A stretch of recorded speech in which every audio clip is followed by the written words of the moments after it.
Hey y'all, what is up? Y'all, apparently I'm in Texas this week.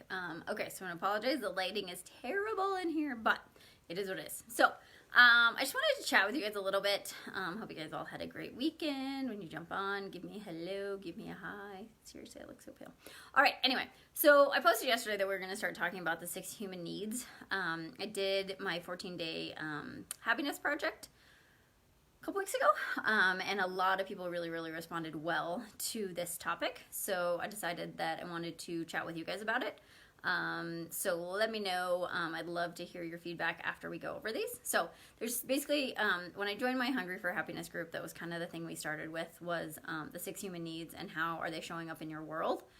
And it was really eye-opening to me as far as they can show up positive and negative ways, and how that affected me with like my eating disorder, disordered eating, or whatever you want to say. So for me now, it's been very interesting to see it in other ways and just to start digging and be like, oh, maybe that's why I do that. So I just want to talk about the first 3 tonight, okay? So of the 6 human needs, the first one is the need, and I have this all written down because otherwise I'll probably forget. So the need for certainty. So the need for certainty can be really positive. So what's something that's a need for certainty? So getting up and having a morning routine, having something that you do. So for me now, it's like I get up and I stretch and I meditate and I set my intentions for the day and I talk about I do my gratitude diary and I do that kind of stuff. So certainty can be having that morning routine, having those things that you do that you know put you where you want to be.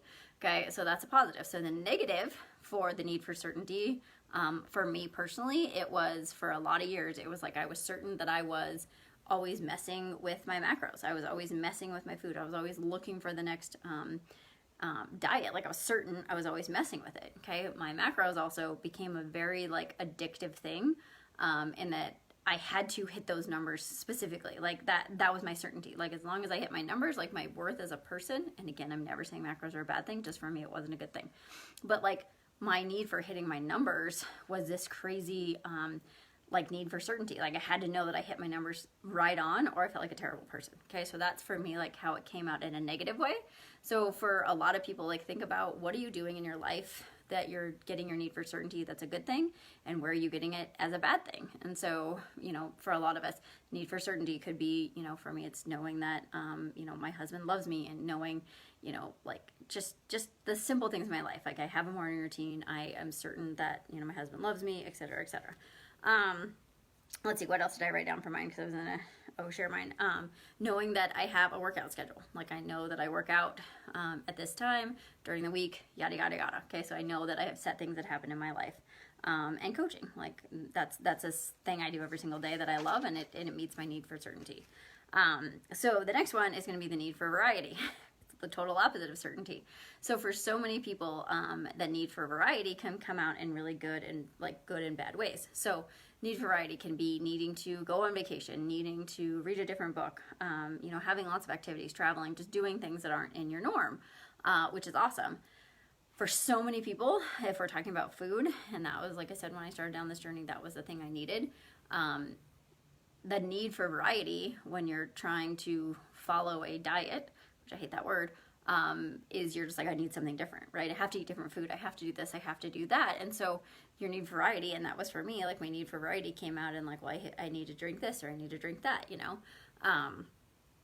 or eat that. So that's where the negative and positive can come in. Okay, so for me, the way that I meet my need for variety is doing different workouts. Like that's part of what is so good for me with CrossFit, is that every day is different. So that brings me that variety versus just doing the same thing day in and day out, right? So like think about what can you do in your life that brings you variety in a positive way and not in a negative way.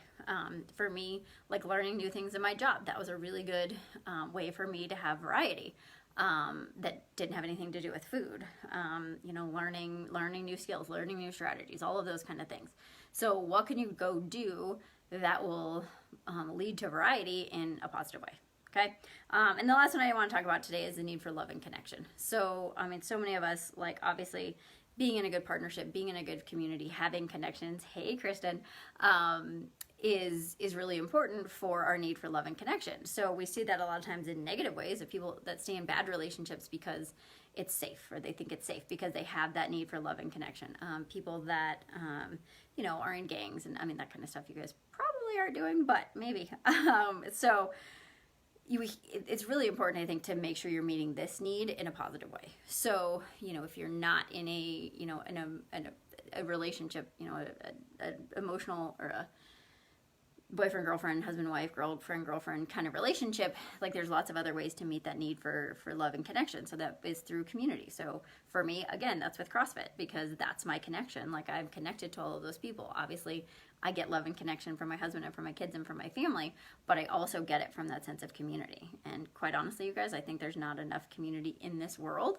So going and finding that need for love and connection in other ways that might not just be romantic, that's the word I was looking for, that might not be a romantic, is a really big deal. So notice, are you in relationships, romantic or, you know, friendship relationships that are not bringing you positive things? And if you are, then why are you doing that? And what's the fear behind it? And how can you move past that relationship so that you can meet your need for love and connection in a good way?